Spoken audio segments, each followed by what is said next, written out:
Blessings in the name of the Lord Jesus. Welcome to Paraclet TV, making disciples through the power of the Holy Spirit. We will be looking into the following questions in this video. Ang una, ikaw ba ay tunay na malaya na? O ikaw ay patuloy pa rin na naka-chain o nakagapos sa anumang bagay na ipinagkaloob sa iyo ng kaaway? Paano ka bang tunay na magiging malaya? Bago natin talakayin ang mga tanong na ito, ay inanyaya ko muna ang bawat isa sa inyo to take time to subscribe for your own good. Sa ating pag-aaral sa araw na ito ay ating gagawing basihan ang aklat ng Joshua chapter 6 na makikita natin dito kung papaano sa pamamagitan ni Joshua ay pinangunahan niya ang paglalakbay at pakikidigma ng mga Hudyo upang kanilang magapi ang pinakamatayog na kuta. Ito ay ang Jericho. At sa pamamagitan din nito ay maya-apply natin sa ating mga buhay kung anumang strongholds o kuta mayroon sa atin ang kaaway. Ating gawing basihan ang chapter 6 at basahin po natin. Now the gates of Jericho were securely barred because of the Israelites. No one went out and no one came in. Then the Lord said to Joshua, "See, I have delivered Jericho into your hands, along with its king and its fighting men. March around the city once with all the armed men. Do this for 6 days. Have 7 priests carry trumpets of ram's horns in front of the ark. On the 7th day, march around the city 7 times with the priests blowing the trumpets. When you hear them sound a long blast on the trumpets, have the whole army give a loud shout. Then the wall of the city will collapse and the army will go up, everyone straight in." So Joshua, son of Nun, called the priests and said to them, "Take up the ark of the covenant of the Lord and have 7 priests carry trumpets in front of them." Let us entitle our lesson, Breaking Strongholds. Isa sa mga video na natalakay noong nakaraang linggo ay patungkol sa Jericho. At makikita natin ang Jericho, katulad na nakasulat dito, Jericho was the first city of Israel conquered in Canaan. He promised the promised land. After the Israelites marched around the city for 7 days, its walls fell down as the priests blow ram horns, and the Israelites shouted at Joshua's command. Let us look first, ano ba ang katangian ng ancient Jericho? Ang ancient Jericho ay mayroong matataas na tower. Ito ay parang mga titans, tunay na matibay na mga muog, tunay na hindi mo pwedeng agad-agad na mapabagsak ang mga tower nito. At dito rin, ang Jericho ay mayroong successive walls, 2 mga walls na naka-encircle sa mga batong kabahayan. So bago ka makarating sa bahay at makapasok ka sa siyudad, ang Jericho ay ang first city of Canaan. Bago ka makapasok dito ay magdadaanan mo muna ang 2 magkasunod na matatayog at makakapal na pader. At ito, walls nito ay may sukat na 7 feet by 16 feet. Ganon siya kataas at ganoon din siya kakapal. Ang second wall ay mayroon naman taas na 8 feet. Pero ang kanyang kapal ay gayon din 7 feet. At ito ay matuturing din na citadel ng panahong iyon na dahil siya ang pangunahin o kauna-unahan na oldest city ng mundo, ay makikita natin na mataas ang kanyang ekonomiya, mayaman siya at tunay na matayog ang narating ng Jericho. At ito din, bago ka makarating ay dadaan ka muna sa makapal na mga forest o kagubatan at gayon din ito ay dadaan ka sa mga matatarik na mga bulubundukin at hindi mo agad-agad mararating ang lugar na ito. Tingnan naman natin ang mga tao dito sa Jericho o ang mga Canaanites. At sinasabi ng kasaysayan na mga tao rito ay sobrang matatapang at mga barbaric. Ibig sabihin masyado silang may extreme violence, masyadong madugo kapag nakipaglaban sila at brutal ang kanilang pagpatay sa kanilang mga kaaway. At lahat ng mga nagtangka na awayin o gapiin ang Jericho dahil nga matatapang at malalakas at malalaki ang mga taong ito ay wala ni isa man nakakatalo sa kanila. At maituturing din natin na ang Jericho ay nagpa-practice ng mga bagay na hindi sumasang-ayon sa kalooban ng Diyos dahil ang Jericho, ang mga inhabitants nito, ang mga Canaanites ay mayroong kasalanan na pinahandog nila ang mga bata sa kanilang Diyos-Diyosan. Matatagpuan natin ito sa Deuteronomy 12:31. You must not worship the Lord your God in their way because in worshiping their gods, they do all kinds of detestable things the Lord hates. They even burn their sons and daughters in the fire as sacrifices to their God. So yung kasamaan at pananamba, pagkakaroon ng iba't ibang Diyos-Diyosan, mga hayop o mga ibang imahin na ginagawa ng Canaanites ay kabilang sa mga kasalanan ng kanilang pinaggagawa na hindi sumasang-ayon sa kalooban ng Diyos at gayon din, ang pinakamatindi dito ay naghahandog pa sila ng kanilang mga anak, mga sanggol sa kanilang mga Diyos-Diyosan. So, mayroon din ang mga Canaanites na maituturing natin na para sila ay like Gestapo. Makatagpuan natin mula sa kasaysayan na yung Gestapo ay pinakamagaling na mga uri ng pulis noong panahon ng Nazi. Siya ito na Nazi elite force noong panahon sa lugar ng Germany. At ganyan halos ang katangian, eksperto, mauutak at malalakas ang mga Canaanites. Makikita natin mula dito sa ating pinag-aaralan kung anong uri ang lugar ng Jericho dahil bago ka makarating doon sa loob ng Kanaan, dahil sa panahon na ito makikita natin ang Kanaan o ang Israel at ang ilang pa mga surrounding mga nations dito sa Israel katulad ng West Bank and Gaza at Jordan at gayon din na ilang mga southern parts ng Syria ay bahagi ng Kanaan na pinangako ng Diyos kay Abraham na matutupad sa panahon ni Josue at yan yung lugar na yan at bago ka makarating sa kabuuan at masakop mo ang buong Kanaan ay kinakailangan mo muna magapi itong Jericho dahil ang Jericho ang humahadlang sa mga Israelites upang kanilang matamasa ang ipinangako ng Panginoon na pagkakaroon ng lupang pangako, ito nga yung Kanaan at ito ang Jericho na humahadlang. Maging sa ating mga buhay, kapag sabi dito, Jericho stands between you and the glory of God wants you to experience. At yung Kanaan na to, na literal na humadlang sa mga Hudyo upang kanilang maranasan ang buhay na masagana, buhay na mapayapa o yung Kanaan ay nahahadlangan ito ng Jericho. Kaya nga maging sa ating mga buhay, tayo rin ay mayroong mga Jericho na dapat ay magapi, dapat natin itong maalis upang maranasan din natin ang buhay na ipinangako nung tayo ay manampalataya sa Panginoon Jesucristo bilang ating tagapagligtas. Tingnan natin muli ang kung paano tinawag si Joshua at kung ano ang panawagan sa kanyang pangunguna sa mga Israelita. Dito sa Joshua 1, chapter 1, verse 2, Moses, my servant, is dead.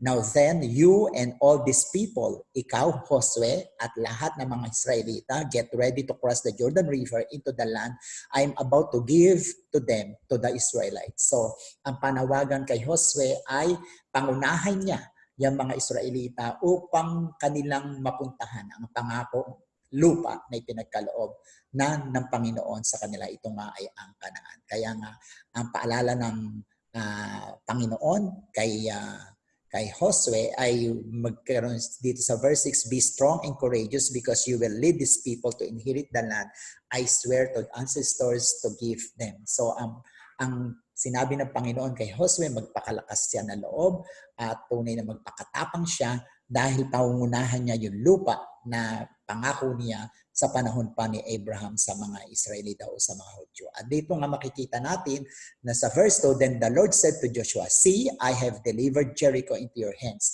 along with its kings and its fighting men. At isang assurance naman na sinabi ng Panginoon kay Josue na naipagkaloob na niya. So hindi pa nangyayari, sinabi na rito ng Panginoon sa verse 2 ng kanyang sabihan si Josue na pangunahan ng mga Hudyo upang pumunta doon sa lupang pangako, ay makikita natin na mula dito sa verse 2 na ipinagkaloob na niya yung Jericho na ma-deliver sa kanyang mga kamay sa pangunguna ng Panginoon sa kanilang mga buhay. So Joshua is not hoping to win. He knew God has already won. Dito makikita natin ang isang katotohanan na hindi umaasa si Josue o hindi siya nagpipray na siya ay manalo at magapi niya ang Jericho, kundi talagang tinanggap niya dahil sinabi ng Panginoon, siya na ay talagang nagtagumpay na magapi niya ang Jericho. At mula dito makikita natin ang isang katotohanan na sabi dito, every level of inheritance must require a disinheritance from the devil. It won't be easy, for the devil won't easily give up. Isang katotohanan na makikita natin na maging sa lumang tipan, ay makikita natin ang paghahadlang ng kaaway, yung demonyo, pati na ang kanyang mga alagad, upang yung mga sinasabi ng Panginoon na kanyang mga pangako ay mapasubalian ng kaaway. Kaya nga, kapag ang Diyos ay nangako, bagamat ito ay tunay na matutupad sa pinangakuan, makikita natin na hahadlang, gagawa ng kalukuhan, at idadivert niya o pasusubalian niya ang sinabi ng Panginoon. Ito ay walang iba. Iyan talaga ang trabaho ng kaaway. Kaya nga, ang tawag sa kanya ay the great deceiver, the father of lies. Ang gagawin niya, katulad ng ginawa niya sa una natin mga magulang, lulukuhin niya o kanyang lalansihin o bibigyan niya ng pasubali ang mga sinabi ng Diyos upang ito ay hindi maganap sa kanilang mga buhay, yung mga pinangako ng Diyos sa kanila. Dito sa Ephesians 6:11 to 12, sa ating mga buhay ay makikita natin ang mga bagay na ito maliwanag na hindi lamang sa lumang tipan o maging sa bagong tipan na ipinapaalala ni San Pablo dito sa verse 11 and 12, put on the full armor of God so that you could stand against the devil's schemes, for our struggle is not against flesh and blood, but against the rulers, against the authorities, against the powers of this dark world, and against the spiritual forces of evil in the heavenly places. So makikita natin mula rito sa ating pinag-aaralan na ang nililiwanag magi sa lumang tipan o magi sa bagong tipan sa ating panahon ngayon na tayo ay mga iglesia ng Panginoon, tayo ang mga tunay na anak ng Diyos, ipinapaalala sa atin na ang tunay nating kalaban ay hindi mga flesh o hindi mga tao o flesh and blood, kundi tayo ay nakikipaglaban doon sa mga kapamahalaan at mga authorities, mga nangunguna at mga kapangyarihan na sa madilim na mundo, at ito ay mga spiritual forces of evil. At dito mapapansin natin ang sabi ito, you can stand against the devil's schemes. Yung devil's schemes dito ay galing sa Griegong salitang methodia, na kung saan nakuha natin ang salitang English na method. So makikita natin dito na ang devil, pati na ang kanyang mga cohorts o kanyang mga kakampi ng mga evil spirits, ay talagang nag-iisip, gumagawa sila ng masamang plano, at hindi lamang kundi masamang plano dahil nga mayroong background ang demonyo, pati na mga anghel, na dahil galing sila sa langit ay mayroon silang kapangyarihan na gumawa ng matitindi at mga effective na mga plans. At kaya dapat tayo ay maging handa dyan, at kung paano sila naghanda na very strategic, mga tactics na kinakailangan nilang gawin upang magapi ang mga anak ng Diyos, pati na ang mga Hudyo ay kinakailangan na maging handa tayo. Ipinapaalala sa atin na hindi pisikal ang ating labanan, kundi ito ay spiritual na labanan. Dahil wala tayong laban sa mga anghel kung lalaban tayo sa kanila ng physical. Kaya nga maliwanag na ang pakikipaglaban, anuman ang nasa mga kuta o kanilang mga strongholds na nasa sa atin, malalabanan natin ito sa pamamagitan ng mga spiritual na pamamaraan. At tignan natin kung paano ipinakita ni Josue yung mga paglaban niya sa Jericho o sa mga kawal na malalaki, mga makapangyarihan at malalakas, pati na kanilang mga gamit, kung paano niya nagapi ang mga armies o ang citadel na ito na Jericho. Dito ay makikita natin na ang ating kaaway sa pangunguna ni Satan is not fear nor passive. Hindi siya natutulog. No, lagi siyang vigilant. He is active and deceptive. He has clever tactics and strategies. Dito sa 2 Corinthians 10:3-5, for though we live in the world, we do not wage war as the world does. The weapon we fight with are not the weapons of the world. On the contrary, they have divine power to demolish strongholds. So, nililiwanag sa pangalawang Korinto na hindi nga tayo nakikipaglaban kung paano makipaglaban ang nasa mundo. Paano ba makipaglaban yung mga nasa mundo? Siyempre, yan yung mga eye to eye at tooth to tooth or teeth to teeth. Ibig sabihin kung paano mo ang mga taga-mundo, kung paano ka ginawa ng isang tao, gaganon din ang gagawin mo o higit pa sa kanilang kasamaang ginawa. Kaya nga may alam tayo ng mga lahi na kapag may pumatay ka ng isang anak na lalaki sa lahing ito, papatayin din yung anak ng lalaki mo. At gayon din ay maglalabanan sila at kinakailangan na kung sino ang makapangyarihan sa kanila. Siyempre kung sino ang nagwawagi. Yan ang pakikipaglaban dito sa mundo. Kaya nga pag ikaw ay, sabi nga, kapag ikaw ay binato ng bato o batuhin mo din siya ng tinapay kasama yung garapon. So makikita natin na isang cliche o kasabihan pero may katotohanan doon na ang pakikipaglaban ng mga tao sa mundo ay hihigitan kung paano ang kasamaan na ginawa mo sa kanya. Ngunit ang paalala sa atin dito, hindi yon ang kinakailangan natin gawin dahil dito nga tayo ay spiritual. Ang gagawin daw natin on the contrary, sabi, they have divine power to demolish strongholds. Mayroon tayong kapangyarihan na galing sa langit upang wasakin natin ang mga kuta, upang wasakin natin ang mga tanggulan o mga strongholds na gawa ng kaaway. Ano ba itong strongholds na ito na tinutukoy dito? We demolish arguments and every pretensions that sets itself up against the knowledge of God, and we take captive every thought to make it obedient to Christ. So ano po bang ibig sabihin ng strongholds dito? Ang strongholds po, ang sabi natin pinag-aaralan, ay galing sa salitang Griego na ochoroma. Anong ibig sabihin? Fortress, matibay na tanggulan o kaya ay isipin na lang natin yung pader na makapal, ganon, fortress. It is a strong fortification or kuta o tanggulan. Siyempre kung ikaw ay magkukuta o kung ikaw pupunta ka sa isang tanggulan, dapat mayroong makapal at matibay na pader na humahadlang na magko-cover sa iyo.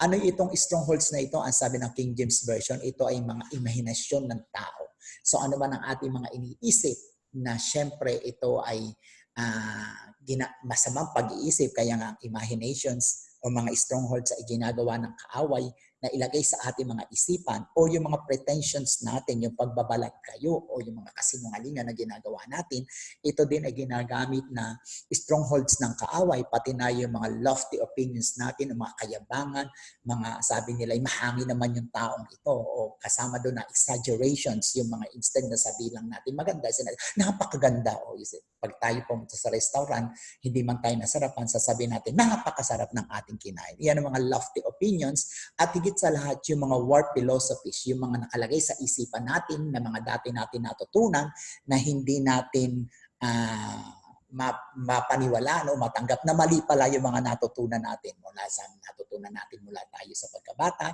yung mga napapanood natin sa telebisyon, yung ating mga naririnig sa ating mga teachers, yung mga nababasa natin sa iba't ibang mga literatures, o maging yung sa mga pinapractice natin katulad ng mga nababasa natin sa horoscope, yung mga napapanood natin sa Harry Potter, o yung iba't ibang mga magic na iyan. Iyan ay ilan sa mga examples ng mga warped philosophies na bumubuo at lumalagay sa isipan natin na nagiging kuta ng kaaway. So sa King James, sa NIV, sa ESV o maging sa MSG, makikita natin ang iba't ibang kahulugan ng kuta na ito. In simple words, a stronghold is an argument or high thing that exalts against the knowledge of God. Ito ay mga argumento, mga laman ng isipan natin, mga argumento o mga laman ng isipan natin na nagmamalaki na sinasabi nilang ako ang tama, ang mali ay ang salita ng Diyos. So they go against the word of God. Iyan ang mga tinatawag nating mga strongholds. Ang mga example natin dyan ay of course mga kasalanan, yung mga kasalanan na hindi natin maiwanan, kaya nga kahit na sinabi ng banal na kasulatan na tayo ay mga pinatawad na ng Panginoon, tayo ay mga perpekto. Hindi natin matanggap na tayo mga perpekto dahil patuloy tayo nagkakasala. Kaya nga niliwanag ko sa isang fake controversy sa video ng Paraclet TV ay tayo ay perpekto hindi sa ating ginawa. Tayo ay perpekto hindi dahil sa ating mga sinasabi. Tayo ay perpekto hindi dahil sa kung sino tayo. Naging perpekto tayo dahil sa ginawa ng Panginoon Kristo doon sa krus ng Kalbaryo. Ang nagpa-perpekto sa atin ay walang iba kundi yung ating tagapagligtas. Kaya nga dati tayo makasalanan. Ano bang ibig sabihin ng makasalanan? Makasalanan, wala lang sa kanya, unconsciously, namumuhay siya sa kasalanan. Pero yung isang pinatawad ng Panginoon, kapag siya ay nagkasala, nagkamali dahil sa kanyang kakulangan ng kaalaman, ay hindi siya namumuhay doon sa kasalanan yun, agad naghingi siya ng kapatawaran upang ang kanyang pagiging perpekto ay hindi mabahidan ng kasamaan o mantsa. No? Kaya nga, itong things na ito, example ng mga strongholds, ano pa yung mga wickedness of the world, mga kasamaan na nasa sanlibutan na ginagamit ng kaaway. Halimbawa ay yung mga graft and corruption sa gobyerno, yung pandadaya ng ilang mga kumpanya sa tax, yung mga bisyo na nasa mundo, yung mga kasiyahan ng akala natin na magbibigay sa atin ng kapayapaan at kagalakan sa ating mga buhay, mga wickedness, mga panluloko. Ay sa Timoteo, ang sabi yan, iyan yung tinatawag na the pride of life, yung mga the lust of the eyes at yung mga lust of the flesh, yung mga practices ng mundo na nasa paningin na marami ay nakaka-enjoy at magiging bisyo mo ito hanggang ikaw na nga ay patuloy na malulong sa mga kasama dito, of course, ang mga drug addiction, no? At ang panonood ng pornografiya sa mga YouTube o sa mga sites sa internet. At kasama na rito, of course, ang idolatry of the world, na yung mga idolatry na ito, yung mga pagsamba-samba sa Diyos-Diyosan, yung mga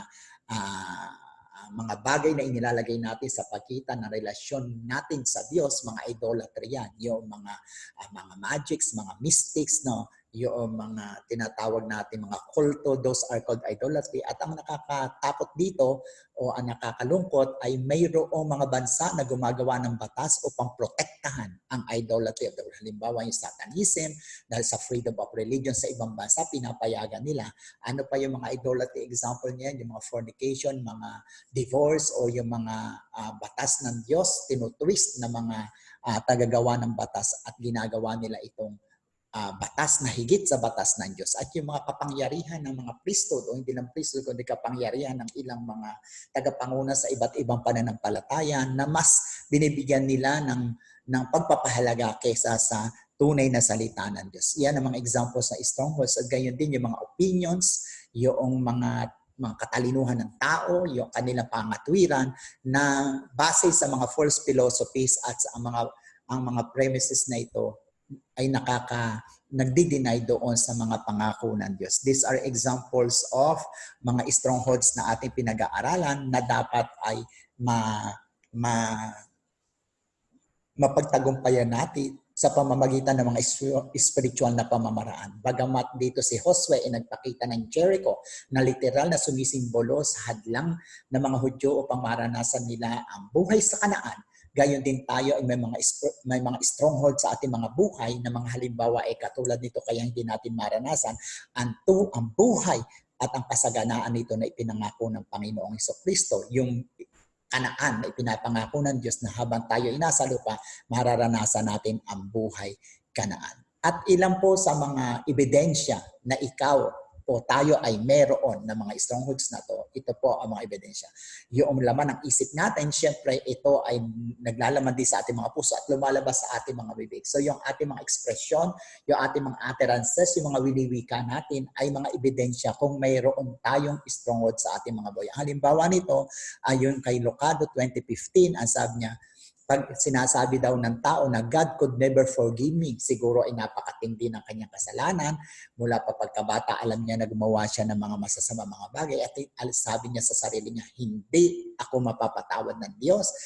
Yan ang tawag niya na strongholds of guilt. Yung hindi mo malimut-limutan ang iyong mga ginawa na ikaw ay sobrang napakasama, nakapatay ka siguro ng tao o kaya ay naging instrumento ka upang mapahamak ang isang pamilya o ikaw ay naging yung napapanood natin sa telenovela na yung ano ba yung pamagat noon, yung sa Korean o yung sa Japanese telenovela na sa Kapamilya Network, yung patungkol sa The World of the Married Life at yung title noon na hindi mapatawad yung dahil kasalanan ng asawa niya na nagkaroon ito ng na mistress ay gumawa siya ng mga bagay na napakatindi. Baka ganun din katindi yung kasalanan natin at nasasabi natin na God will never forgive us. Tandaan po natin na ang Diyos ay siya nangako na kinakailangang mga tuwiran tayo upang tayo ay mapatawad sa ating mga kasalanan. Ano pa kapag sinasabi natin, I could never forgive him, tayo naman ay hindi makapagpatawad.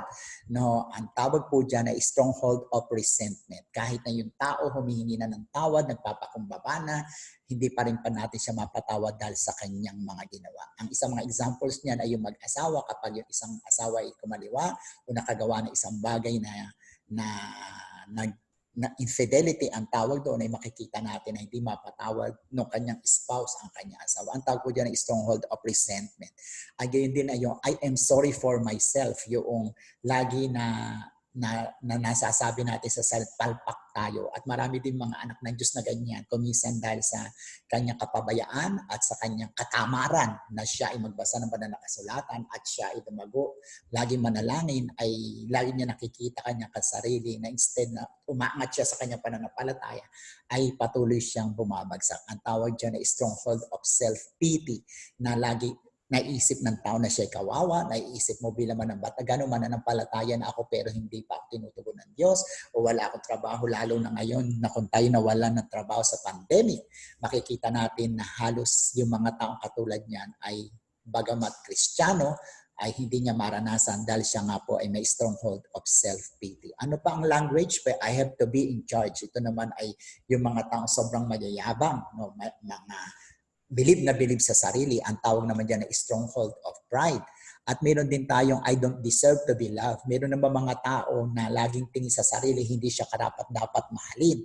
Ang tawag naman dyan ay stronghold of rejection. Kasi siguro sa kanyang buhay, lagi siyang nare-reject. Ilan sa mga marami sa mga yan yung lumaki sa broken family dahil nga hindi niya nakagisa ng kanyang tatay o kaya kanyang nanay, wasak ang kanyang pamilya. So feeling niya rin sa sarili niya na siya i-reject na marami mga tao. At marami tayong napapanood na katulad niya, nababasa natin sa marami mga literatures, yung mga kasaysayan patungkol dito. Ang tawag ko dyan ay stronghold of rejection at gayon din ay mayroon tayong tinatawag na kapag nababanggit ng tao, sinasabi niya, I will never recover. Hindi na ako magbabago o hindi na ako makakagawa ng isang magandang bagay o lagi akong palpak. Ang tawag naman dyan ay strongholds of defeat. At kahululihan na pwedeng isang language na pwedeng sabihin na mag-stronghold, I must be good or God will reject me. Ito naman yung mga self-righteous na gustong-gusto nila na sila ay makagawa ng tama, makagawa ng mabuti. Wala namang masama doon kung gusto mo talagang gumawa dahil matutuwa nga ang Diyos. Pero kung yun lang ang yung pinagbabasihan na kapag ikaw ay nagkamali, ay ikaw ay hindi na tatanggapin ng Diyos, mali naman yun. No? Kaya ang tawag naman dito is stronghold of performance. Kaya nga, napakadaming mga pronouncement ang tao na nagpapakita na kahit mga mananampalataya ay mayroong mga strongholds na ito ang ginagawa ng kaaway upang siya ay patuloy na pabagsakin at hindi niya maranasan ang mga kanaan o ang mga magandang plano ng Diyos sa kanyang buhay. Kaya nga kinakailangan na sabi natin pinag-aaralan, many Christians do not recognize any stronghold, thus not experiencing the glory of God. Parang katulad ng Jericho, kung hindi nagapi ni Joshua, pati na ng mga Jericho, hindi kailanman nila mararanasan ang Kanaan, no? Pero na-recognize nga po ni Josue yung Jericho. Kaya nga tingnan po natin kung paano napagtagumpayan ni Josue yung kanyang Jericho. At ito din ang magpapakita sa atin how are we going to break the strongholds na kinreate ng kaaway sa ating mga buhay. How do we break the strongholds? Tingnan natin yung kasaysayan ni Josue. Ang unang ginawa ni Josue ay yung ginawa niya na ang Diyos ang nasa sentro ng kanyang pakikipaglaban doon sa Jericho. Kaya nga mapapansin natin mula nung magtagumpay sila sa pagdaan doon sa Jordan at doon makikita natin na ipinakita ng Diyos ang kanyang kapangyarihan. Kaya nga yung credibility ni Josue ay tinanggap ng mga Hudyo sa kanyang pangunguna at mula doon ay nakita niya yung citadel, yung napakalaki na Jericho na kinakailangan niya magapi muna upang sila ay makaranas ng buhay sa Kanaan. So ang ginawa niya sentro ang Diyos sa kanyang buhay. At pag sinasabi natin ginawa natin sentro ang Diyos sa ating buhay, syempre tayo ay sumusunod sa Diyos. Dito sa Joshua 6:6, ang sabi dito natin, so Joshua son of Nun called the priest and said to them, take up the ark of the covenant of the Lord and have 7 priests carry trumpets in front of them. Yung ginawang ito ni Joshua ay hango doon sa utos ng Diyos na sa kanilang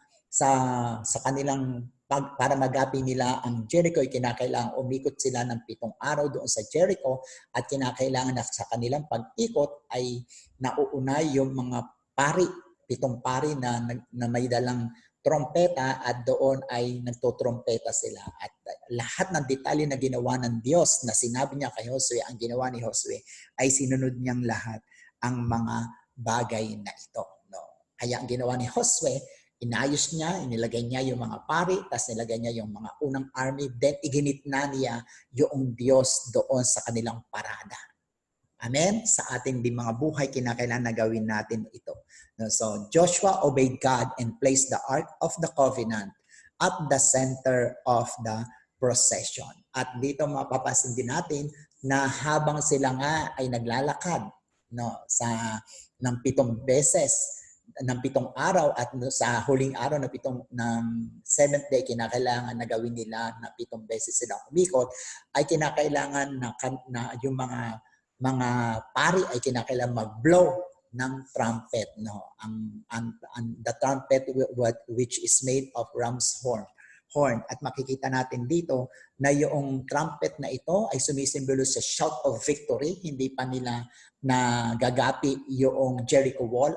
Yung Jericho ay makikita na natin na nagtatrumpet na yung mga pari dahil ang ibig sabihin ng trumpet, they are assembling the people for victory. At yung kaya ito yari sa ram's horn ay dahil nga yung ram's horn ay nagpapatunay ng deliverance ng Panginoon at ng kanyang provision. Makikita natin mula sa kasaysayan ni Abraham nung kanyang ihahandog si Isaac ay hindi pinayagan ng Diyos na kanyang patayin ang kanyang anak bilang handog. Nag-provide ang Diyos ng lalaking tupa. At ito nagpapatunay na nilalaking tupang ito ang provision at victory na ipinagkaloob ng Diyos kay Abraham dahil sa kanyang pagsunod sa Panginoon. At gayon din ang ginagawa ng Diyos sa buhay ng mga Hudyo sa panguna po ni Josue na kinakailangan na ang trompeta ay nasa unahan at ito ay kanilang ibublow sa kanilang pag-ikot. But Joshua commanded the army, do not give a war cry, do not raise your voice, do not say a word until the day I tell you to shout. So kinakailangan lang ng shout of victory, kinakailangan at ang mga tao ay kinakailangan huwag magsasalita. Lahat ng mga Hudyo, sinabi niya na huwag kayong magsasalita, huwag kayong mag-uusap, huwag kayong mag-argue o kayo magkakaroon ng contradiction sa inyong mga sinasabi, huwag kayo na magsisisihan. Iyan ang sinabi ni Josue sa mga Israelita. Habang kayo nagmamarcha, itikom ninyo ang inyong mga bibig. Pagkapag ikaw ay nakatikom ang bibig, ang kinakailangan mong gawin ay makipag-ugnayan sa Diyos. At ganyan ang ginawa ng mga Hudyo habang sila ay umiikot ng 7 araw dito sa Jericho. Ganon ang ginagawa ng mga tao, ng mga Hudyo hanggang sasabihin dyan, sabi ni Joshua, hanggang sasabihin ko na kinakailangan na kayo sumigaw. So kumbaga, nag-iipon sila ng lakas, ang kanilang trust ay nasa gagawin ng Panginoon sa kanilang mga buhay. Ganyan kasi tayo kumisan kapag dumaranas tayo ng mga pangyayari sa ating mga buhay bilang mga anak ng Diyos, ang dami-dami nating sinisisi. At naalala ko ngayon kasaysayan ng una nating magulang nang tanungin ng Diyos kung nasaan si Adam at kung ano kanyang ginawa. Itinuro niya po si Eva. At nung si Eva naman ang tanungin ay tinuro niya po yung ahas. Buti na lang yung ahas ay walang daliri at wala siyang maituro. Di po ba? No, tayo, imbis na umamin tayo sa ating mga pagkakamali o sa ating mga ginawang hindi tama, ay marami po tayong pinipinpoint. Kaya ang sabi nga dito ng Diyos kay Joshua, habang kayo naglalakbay, nagpaparada, walang isa magsasalita. No? At dito makikita din natin na we don't attack Jericho with anger, with blame casting, or finger pointing. Hindi natin inaatake ang ating mga strongholds o mga Jericho ng ating mga buhay sa pamamagitan ng paninisi, sa pamamagitan ng pagiging magagalitin o pagsasabi ng mga masasama mga salita na ginagawa ng mga taga-mundo. Kaya nga hindi nga ang paraan natin ay hindi physical, hindi makamundo. Ang paraan po natin ay makalangit katulad nito na kinakailangang magpuri, manambahan sa Panginoon, sumigaw tayo lagi ng mga hallelujah na siyang ating instrumento o device para mapagwagian natin ang Jericho strongholds ng ating mga buhay na katulad ng mga Hudyo sa pangunguna ni Josue. Pangalawa, hindi lang ilalagay ang sentro ang Panginoon, kundi kayo ay magmamarcha. So ang Diyos ay nasa sentro, gagawin mo ang bahagi mo. Yan naman yung ginawa ng mga Hudyo na sila kinakailangan ay kumilos at magmarchas, gawin nila na umaayon sa sinabi ng Diyos sa kanilang mga buhay. Kaya ang Joshua 6:7, and he ordered the army advance, march around the city with an armed guard going ahead of the ark of the Lord. Kung hindi sila nagmarcha, kung hindi sila nagparada, sa palagay po ba ninyo magkakaroon ng pagguho yung mga makakapal na walls ng Jericho? Hindi po. Kasi kinakailangan sundin nila kung ano ang sinabi ng Panginoon sa kanila sa pamamagitan ng Joshua. At kinakailangan sundin nila si Joshua bilang kanilang mga leader upang sila ay magtagumpay sa kanilang Panginoon. Narito ang Diyos sa ating sentro. So ang gagawin natin sundin ang bawat detalye na sinasabi ng Diyos sa ating mga buhay. Ngayon na tayo mga mananampalataya, ang salita ng Diyos, ang Biblia ay kinakailangan na ating binabasa, kinakailangan na ating, sabi nga na isang radio station. Dapat bang i-memorize yan? Kinakailangan po na ma-memorize natin ang mga salita ng Diyos at ito ay ma-obey natin para maranasan natin ang mga bagay na ipinangako ng Diyos sa ating mga buhay. March like a conqueror, ang sabi nga dito, blasting ram sword, sing songs of redemption, and declares the scripture. Iyan ang ating mga weapon.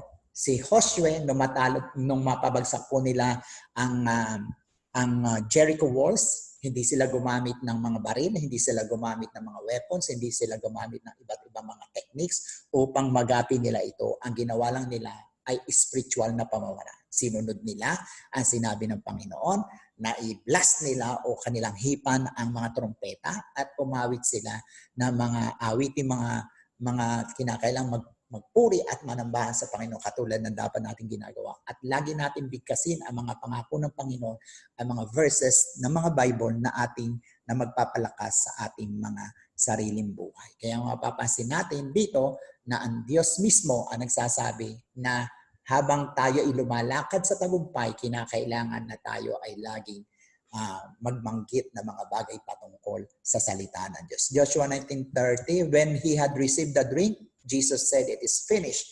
With that, he bowed his head and gave up his spirit. Ang kamatayan ng Panginoon ang nagpapatunay na tayo ay naglalakad na dapat sa victory, na katulad ng ginawa ni Josue. Maliwanag na maliwanag ang sabi ng Panginoon. Isa sa famous na sinabi niya, 7 last word, sabi niya doon, it is finished, tetelestai. Nagawa ko na ang dapat magawa, perfecto ko itong nagawa. No, kaya nga, dito sa Matthew 26, he is not here. Ang sabi ng anghel, he has risen, just as he said, come and see the place where he lay. No, nagpatunay yung anghel na nagsabi ng hinahanap ng mga alagad kasama yung mga babae, si Mary Magdalene, na hinahanap nila yung katawan ng Panginoon. Ang sinabi ng anghel, wala na siya rito. Ang Panginoon Kristo, nagapi niya ang pinakamalakas, pinakapangyarihang kaaway. Ito ay ang kamatayan. Kaya nga ang sabi niya sa mga itinatag niya ang iglesia, even the gates of Hades and hell could not prevail over the church. Kahit ang kamatayan, hindi magtatagumpay sa atin. Dahil kung anong ginawa ng Panginoon Kristo, ang kanyang pagtatagumpay ang nagsasabi na tayo na ay matagumpay. Maaliw tayo sa mga salita ng Diyos. Ano pa sabi niya, Romans 8:37? No, in all these things we are more than conquerors through Him who loved us. Ano ba ang strongholds natin? Meron po ba tayo strongholds of defeat, strongholds of performance, o strongholds of hindi tayo makapagpatawad, strongholds ng mga bisyo, mga maling pag-iisip? Ang sabi ng banal na kasulatan, ano man sa mga yan ay hindi makakapanalo sa atin dahil we are more than conquerors through Christ. Philippians 4:13, I can do all things through Christ who gives us strength. Amen? Na tayo ay kinakailangan na na laging magtagumpay, na magagawa natin ang lahat ng bagay dahil tayo ay mga spiritual being, the Holy Spirit is within us, we can do it in the name of the Lord Jesus. Winning over or breaking all the strongholds in our life. At kinakailangan sa kaulihan, we have to keep walking in victory. Sa Joshua 6:20, anong ginawa ni Josue? When the trumpet sounded, the army shouted, and at the sound of the trumpet, when the men gave a loud shout, the wall collapsed, so everyone charged straight, and they took the city. Amen? Amen. Amen. Ilang araw nilang ginawa? 6 na beses. Kailan? Umaga pa lang, madaling araw, ginagawa na nila yan. Ulit-ulit nilang ginagawa. 6 na beses silang, 6 na araw, isang araw na pag-iot, at noong huling araw, 7 araw. 7 beses silang umikot. Ulit-ulit nilang ginawa ang pagpupuri, ang pananambahan sa Panginoon. At nakita naman natin na wala silang ginawang physical. Bagamat yung mga Canaanites nung unang araw ay nagtataka, ano kayang ginagawa ng mga loko-lokong ito? Ano kaya ang mga pinaggagawa ng mga ito? Hanggang sa sila na mismo ay matakot at sa kaya nga wala nga lumalabas doon sa Jericho City dahil natatakot sila sa mga Hudyo, no? Pero ang pakikipaglaban ay sa Diyos, hindi po physical. At kaya nga rito sa James 4:7, let us submit ourselves to God and resist the devil and he will flee from us. Ang gagawin lang natin ay i-resist in the name of Jesus. In the powerful name of Jesus, I rebuke you, Satan. I destroy your strongholds in Jesus' mighty name. Because in the name of Jesus, there is power. Amen? Sa pangalan ni Jesus, mayroong pagguho yung mga kuta, yung mga matitibay na tanggulan ng masasamang espiritu na nasa ating mga buhay. Kaya itong alisin, paghuhuin ng Panginoon. Ang kinakailangan natin ay magpatuloy tayong lumakad na matatagumpay. 1 Thessalonians 4:16-17, at ang physical na tagumpay ay ating malapit na maranasan, for the Lord Himself will come down from heaven with a loud command, with the voice of the archangel, and with the trumpet call of God. And the dead in Christ will rise first. After that, we who are still alive and are left will be caught up together with them in the clouds to meet the Lord in the air. And so we will be with the Lord forever. Dahil tayo ay matatagumpay na at mararanasan natin literally ang tunay na tagumpay doon sa pagdumating ang Panginoon, pagbaba niya in His rapture at tayo ay irarapture ng Panginoon. Tunay na isang ebidensya ng tagumpay na patuloy natin mararanasan kapag dumating ang Panginoon. Ngunit habang ngayon wala pa ang Panginoon, tayo rin ay mananagumpay. Hindi po yung nagbabago. Kaya nga sa buhay natin, dapat ay mapatunayan natin na tayo nga ay mananagumpay. How to do it? In the last, how to break the strongholds in our life. Defeat your strongholds with spiritual weapons. Amen? Lagi tayong manalangin, magbasa tayong banal na kasulatan, i-memorize natin yan, magpuri tayo sa Panginoon. Iyan po ang ating panlaban. Defeat our strongholds with spiritual weapons. Move from the false premises. Alisin natin yung mga maling kaisipan, mga maling mga mindset sa utak natin at tayo ay pumunta doon sa mga promises ng Panginoon. Until all Jericho walls fall. Until the strongholds that are in your life, ano man yan na dapat inyong malaman, in the name of Jesus, ay bumagsak. Let us put God at the center of our lives. Let us continue to walk as a conqueror, and let us keep walking in victory in the mighty name of the Lord Jesus. May these words will be planted deeply in your hearts, and I bless you in the mighty name of the Lord Jesus. Go, go, go.